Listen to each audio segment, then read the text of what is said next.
Broadcasting from Salisbury University campus, this is WSDL Ocean City, NPR Newstalk 90.7. Putting Delmarva first. Stay tuned for Delmarva Today with your host, Don Rush.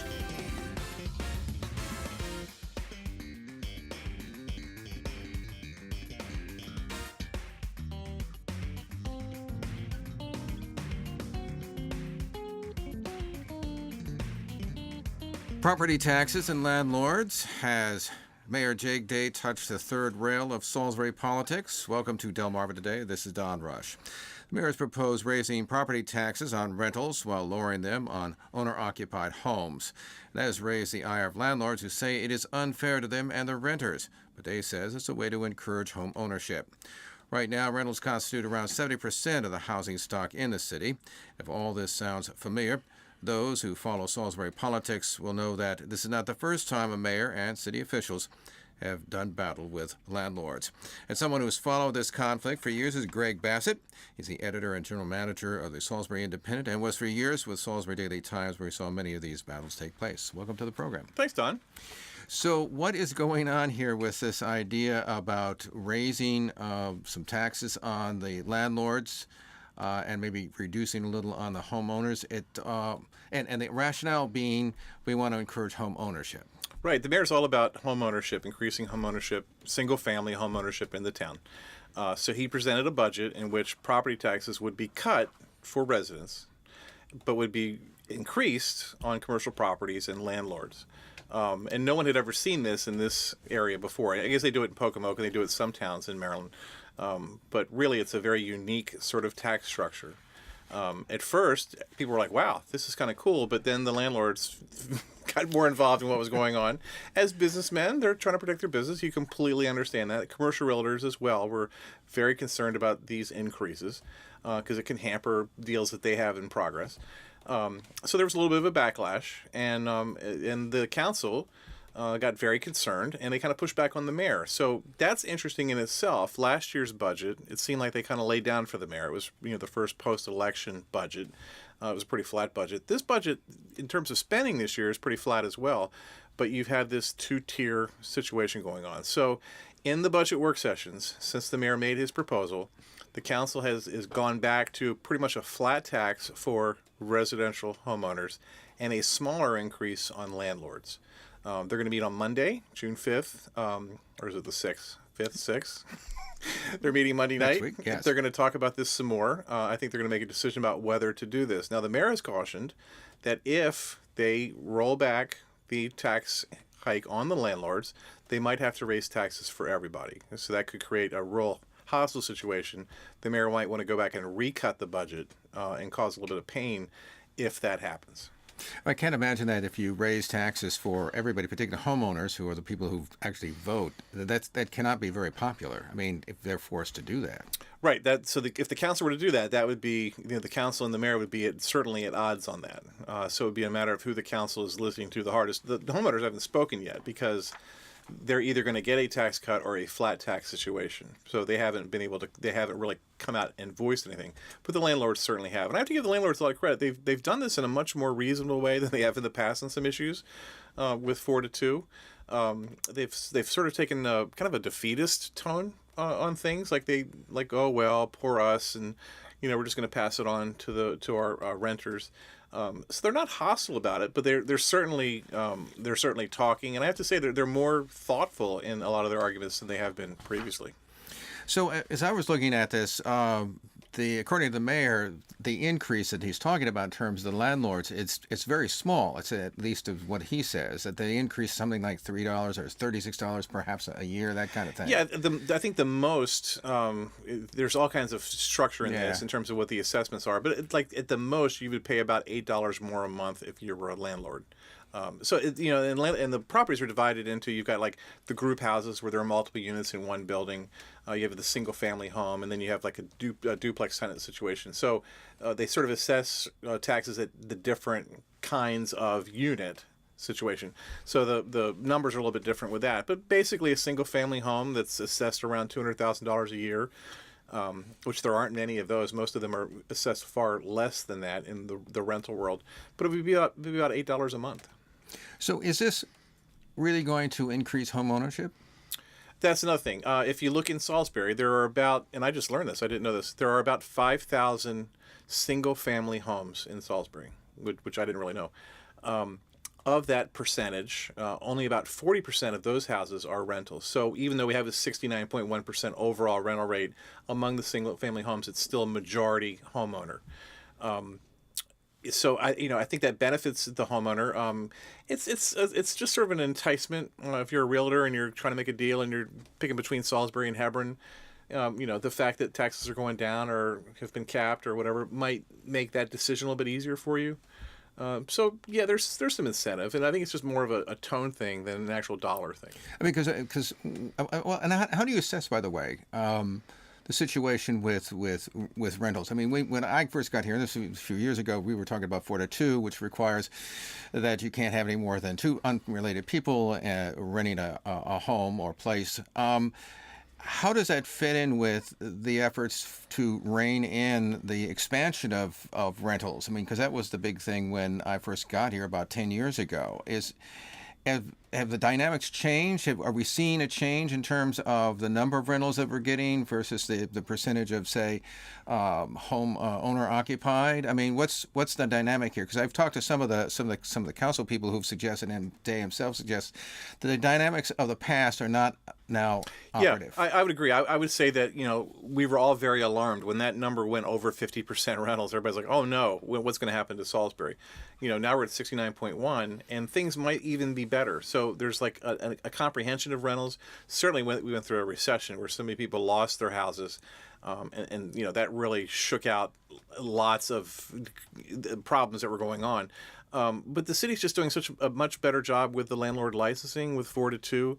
And policing the rentals and doing the inspections. So I don't see rentals as the problem that they were. Maybe we've all gotten used to it.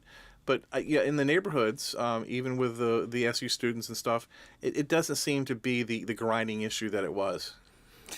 Why do you think that is? I think better law. There's laws and there's policing? enforcement. Yeah, and I think there's just better awareness, and I think everyone's trying very hard. I think the landlords are definitely trying very hard because they were on the wrong side of a bunch of issues, and they were vilified. And I don't think they, you would think that they wouldn't care, but I don't think they like being villains. I think they want to be participants at the table. They certainly in the last exchanges where they spoke before the council, they were like, "Make us your partners. Get us involved." Some people on the council and in the city are like, "Well, we don't want you involved. We don't want your nose in our tent." But at the same time, they seem sincere about wanting to be a part of it, and they're invested in Salisbury more than anybody. I mean, they are truly invested in Salisbury. So what am I to make of? I saw a quote from Jake Day who said that landlords do not give back to the community in the same way homeowners do. I mean, that sounds like a slap in the face. Well, in terms of like participation in events and people being involved, sitting on the traffic commission and stuff like that, you want home ownership. Everyone agrees that that's the way to go, that the city's going to be more solid if we have single-family homeowners in our community with their kids, raising families. That's what Salisbury needs more of, and that's what it should be, as opposed to, the giant dormitory for poor people and for SU students. So they want to do what they can to encourage it, and there's lots of little innovative programs that encourage single-family home ownership. And that's what he wants to be known for. He wants to try to grow that. So you can't really blame him for that because, in theory, that's what makes communities more solid. By the way, the low-key response by the landlords, do you think that is simply a response to the change or the approach that Jake Day is bringing to the mayor's offices, obviously, as opposed to his predecessor, Jim Ireton? Yeah, it's funny because, Jim, as much as he was at war with landlords, has actually been sympathetic with them through this exercise. Jim actually is on a tangent, he's more concerned about the sewer and water rate increases. There's about a 15% increase in this budget. Early on in the budget discussion, there was as much as a 30% increase. For some of these houses, the sewer and water charges are higher than the rent charges or the tax charges. And the problem with sewer and water is that bill comes every 3 months. People don't budget for it. They're not prepared. Suddenly they've got a $300 water bill. What are we going to do? And it's much more of a hardship than paying the taxes that might come out of their escrow. So Jim has been very partial to that, but it's been interesting to watch Jim almost be sympathetic to the landlords in this situation and not be in favor of a big tax increase for them. But I think he understands the effect on commercial real estate because it's not just landlords. And I think he understands that that the landlords, a lot of them are trying, and we don't want to do anything that keeps them from wanting to try. I mean, that sounds like a sea change. I mean, because I was out following him around when he was running for mayor at one point, and he had nothing good to say about the landlords. He talked to the renters. I mean, they were like the enemy. Yes, that's been his politics for a long time, and even in his own neighborhood that he's very aware of. There's some rental properties that are a problem. I don't know how many are owned by the corporate landlord structure, or as opposed to, our mom died, so we're going to rent the house out till we figure out what we do with it, and they've got complete derelicts living in that house, that kind of situation. And those almost seem to be the more troublesome situations than the business-owned landlord buildings. So take us back a little here. So give us a little history about this concern about rentals, because you mentioned a moment ago that at one point it popped over 50% and everybody got excited. When was that, and how did that develop? Because when I was watching the city council, particularly during the early years that I was here, there was a big battle over control of the city council. There were a lot of folks who didn't get on the city council who were very concerned about this. Jim Ireton, who had become mayor, was also concerned about this. What's the dynamic here, to give us a little history here? My memory is it was like 1988 or 89 when it tipped over from 50%. And Robin Cockey was the city council president at the time, and he formed a task force. There was a lot of concern about it. Chamber was very concerned. But then after that, in the 90s, we had some construction of some large apartment building complexes in the city, and that threw the number way out. So they realized that, if you're going to have Ocean Isle over on Beacon Park Drive, that came later. But you've got like 1,100 units over there. They're all rentals. So that throws the number. There's no way you can compete that number with single-family homes anymore. But at the same time, you want that kind of development. That's a positive part of development for the eastern side of town. North part of town had some apartments built. So, you've got the Oak Hills and the Parksides and the Parkwoods. They were here before. But you ended up with more of that kind of housing, which threw the number out. So I think they stopped focusing on the 50% number as opposed to the quality of the actual homes, and then started focusing on the problems with Newtown, where the big houses in Newtown were being split out into apartments. It was headed that way in the Pinehurst neighborhood. So they wanted to create programs and oversight that would keep those neighborhoods true single-family homes. So has the expansion of the home as a rental, is it slowed or stopped? Because one of the dynamics in terms of the pushback but particularly for 4-2 was this idea that you were getting all of these homes that would be turned into rentals, and you're moving into the Camden neighborhoods, that kind of thing, right, where you got a lot of opposition. Is that stopped, or is it? No, I think it's stopped. I don't think it's growing as fast. But also, what's happened is the university stepped up and they built these public-private things, what's it called, University Park and those right, places. So suddenly you had university students living on Florida Avenue and Smith Street. They're not there now. They're out in these apartment complexes. So that's been a benefit to a lot of the communities. You don't have some of the crazy college kids and all that stereotype that goes on there, but you have a different kind of renter down there now. So there's a lot of poor people, a lot of diversity people, certainly a big Latino population in that Florida Avenue area. So that's changed. The demographics there have changed a lot. But the university did its part. It got the kids off Florida Avenue and put them down near Fruitland without building dormitories exactly. So they're not the problem in the neighborhood, but it's a whole different kind of demographic that might be a problem or might not be. So, and I mean, because one of the arguments I remember being heard in terms of opposing the restrictions, it was the idea that they had to provide rentals, at least for people who were poor, who were low income. Is that still the case? I mean, how was this affecting, if they were, say, to raise the cost of, say, for instance, apartments and rentals? One would then think that it would ultimately affect those people who are low income. Yeah, it will. I mean, I think any tax increase will be passed back on to the renters. The rental rates in town. It's expensive to rent a house in Salisbury. I'm stunned at how expensive it really is. It's hard to find a nice place for less than $1,000 a month. And I don't know about you, but that's about all I can afford. So it's a tough market out there, but it's a market. If there is any market, for sure, the rental industry shows what capitalism has going on in terms of supply and demand. And I think the high rental things make it better for people who might want to buy single-family homes in town. They can convert them perhaps under 4-2. But I think what I'm seeing more and more is that people are starting to believe in Salisbury a little bit more, and they want to live in these neighborhoods. I have a friend who's about to buy a house on North Boulevard, and I keep telling them, like, do you really want to live on North Boulevard? Well, they're excited about it. So it's sort of a different kind of mentality in terms of the change in Salisbury. And by the way, have we seen in a pickup, I mean, in terms of housing and new construction and housing prices? I mean, obviously we've seen it nationally, at least overall anyway. There are some areas where that's not the case. What's the situation with Salisbury at this point? What realtors are telling us is that inventory is very low. There's very few houses for sale. That prices are up slightly, but I guess there's still a lot of pushback from the recession.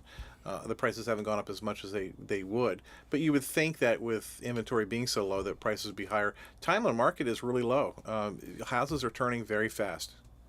So, and by the way, in talking about the budget, because one of the things you alluded to was the idea that if for instance they don't get the kind of revenue that they need from property taxes, because I understand, I think what our spending budget is something like 58 million or something like that. Property tax revenue is around 26. It's a flat budget. Yeah, I mean, do they need, if they don't, if Day does not get what he wants, will there be a need to find other places to increase taxes? And is sewer and water one of them, or I mean, what is that? It seems like sewer and water are settled. That they're not gonna mess with that, because that really is a quagmire when you go into there. There's so many different rates, because different rates for different sizes of the properties and also where the properties are located. One of the secrets is that Salisbury provides sewer and water to some properties that are outside the town. They just charge double for that, so there's a lot of issues with that. So I don't see anything happening with the sewer and water. There was some discussion about trash fees, whether they would change those or not. Those are also higher than you would think, and that impacts people directly. It's a tough bill. But what the mayor has hinted at, and this is a week ago, and things change fast around here, but what he has hinted at is if the council does go through with a tax increase on everyone, not just the landlords, that he'll go back and he'll cut the budget to ensure that there won't be a tax increase. And he has said that not in a threatening way, but like, I'll go back and I'll have to make some cuts and it's going to hurt. And no one wants to do that. He doesn't want to do that. So his philosophy certainly is to promote single-family home ownership through a tax cut, punish landlords or make them more aware that that's not the way the city wants to go with its business, or make them pay more for having a business in the town. And then fund these things that he wants to fund. The council has talked about some of the things. He's got the amphitheater that he wants to fund over by the in the Riverwalk, which could be a replacement to Headquarters Live. Not really. There's been talk of an amphitheater there for 30 years. He wants to do the traffic circle at Carroll Street, which everyone loves to sort of snicker about. So there's some money there that could be cut, but I think he would cut other stuff because he wants to keep. Like the Main Street program, he wants to keep things growing and changing and lots of new things. The Lemon Hill standpipe, people laugh about that. That's the old standpipe that's all rusted. They're going to clean that up and they're going to uplight it and make it look nice. I think that's positive. I think that's a good use of $140,000 or $240,000, whatever they're going to spend on it. But there are a lot of people who think, we don't need that.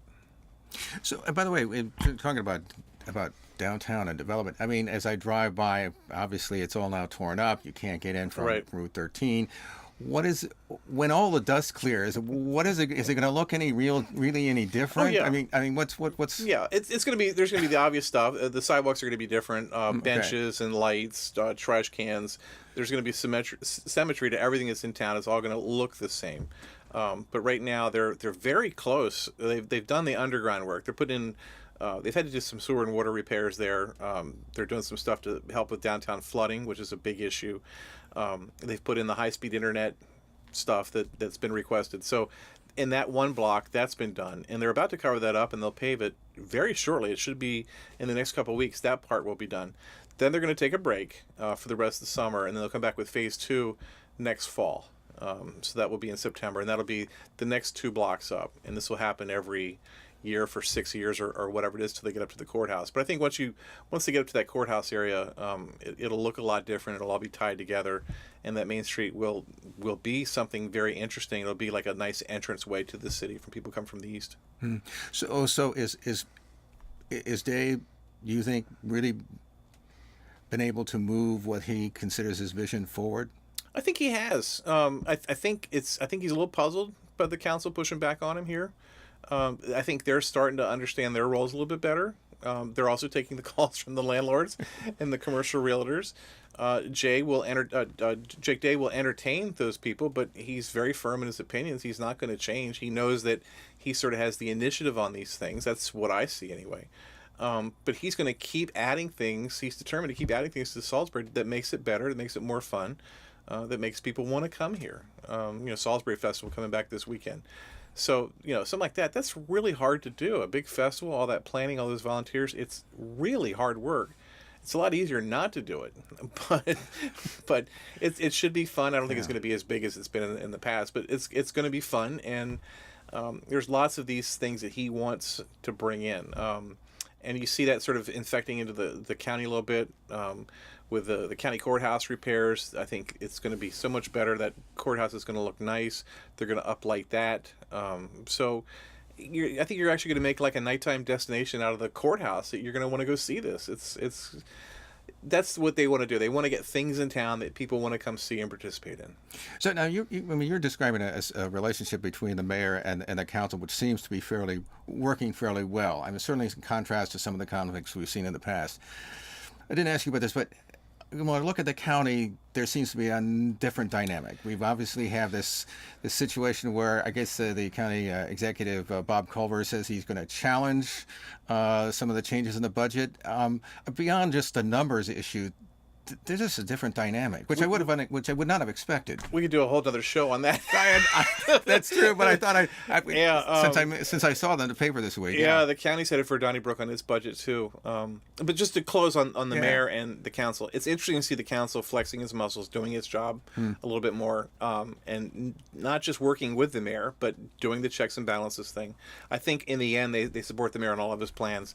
And it's all going to work out, but it'll be interesting if they raise taxes to see how the mayor reacts, and if that puts a gap in their relationship. At the time when he got wind of them not wanting to wanting to reduce property tax increases on landlords, he went into their budget session.